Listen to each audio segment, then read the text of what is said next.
Okay, so I've got my New England chowder working. It's boiling away nicely. Oh, thickening up. Ooh, you're gonna like this one.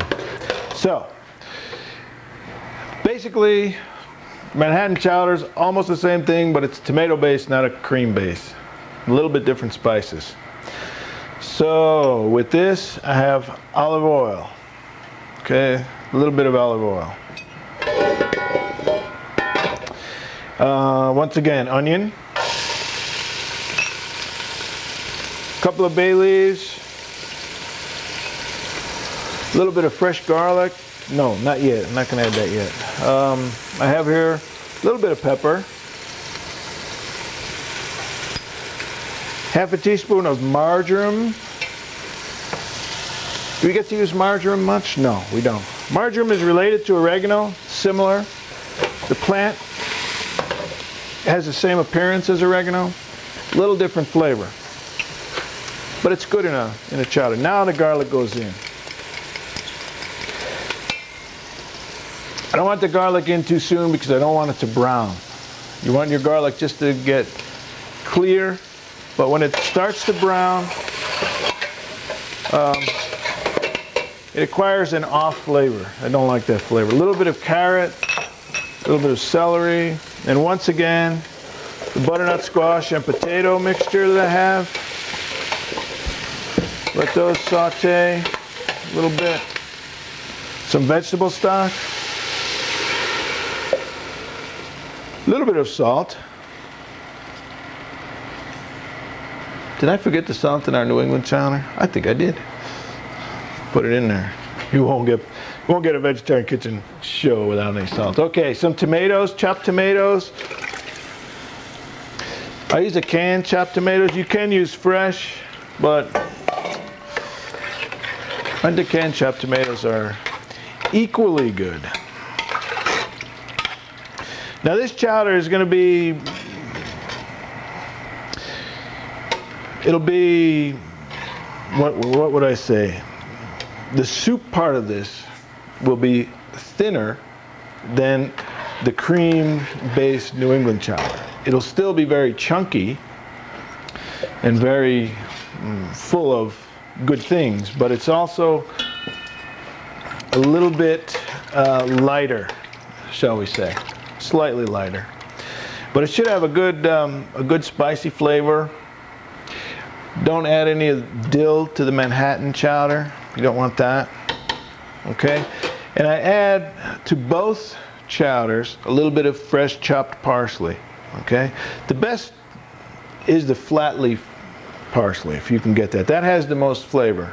The curly leaf, the French parsley, looks better. It's better for garnish.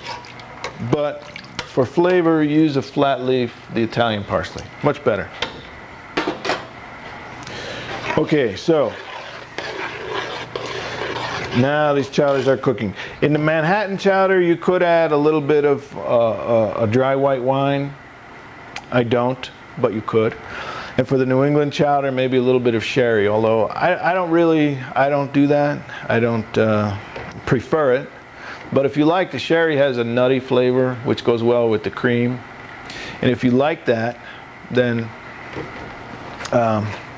it certainly is a welcome addition if you like that kind of thing. And the dry white wine in the Manhattan chowder, is this confusing? No.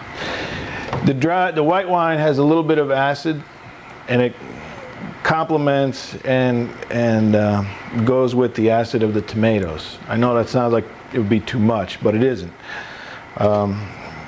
Also, like I said, I don't do that. I'm more or less a purist when it comes to my chowders, so I don't do that.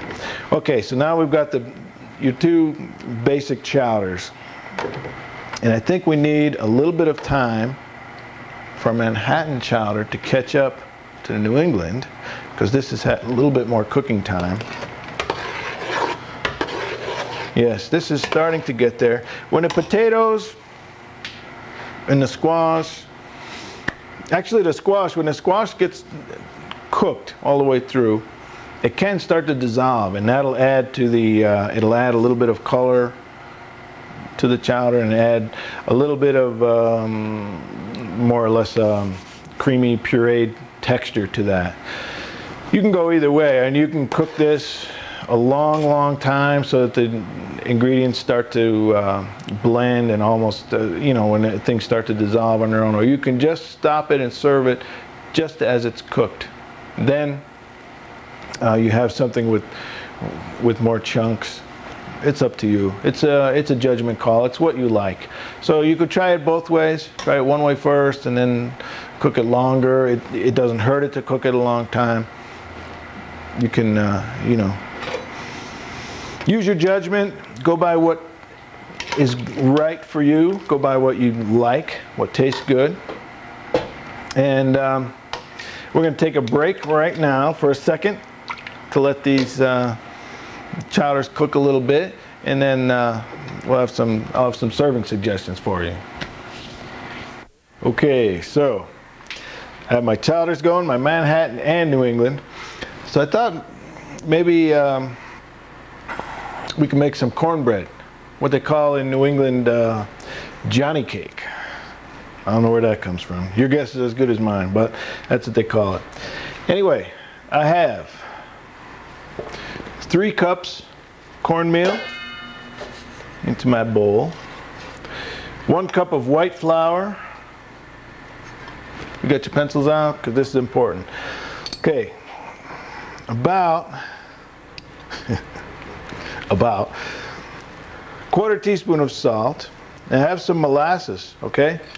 So you want to put in a tablespoon of molasses, all right?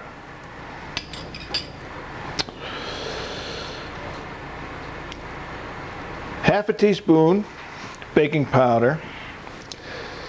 Put in a little bit of salt. 1 teaspoon of sugar.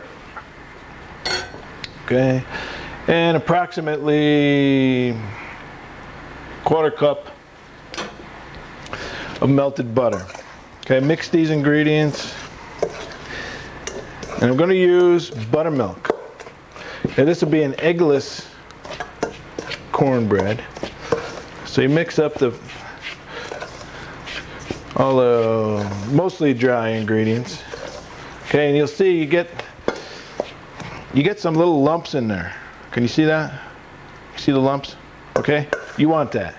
You don't want to mix this so that those lumps disappear. You want those in there.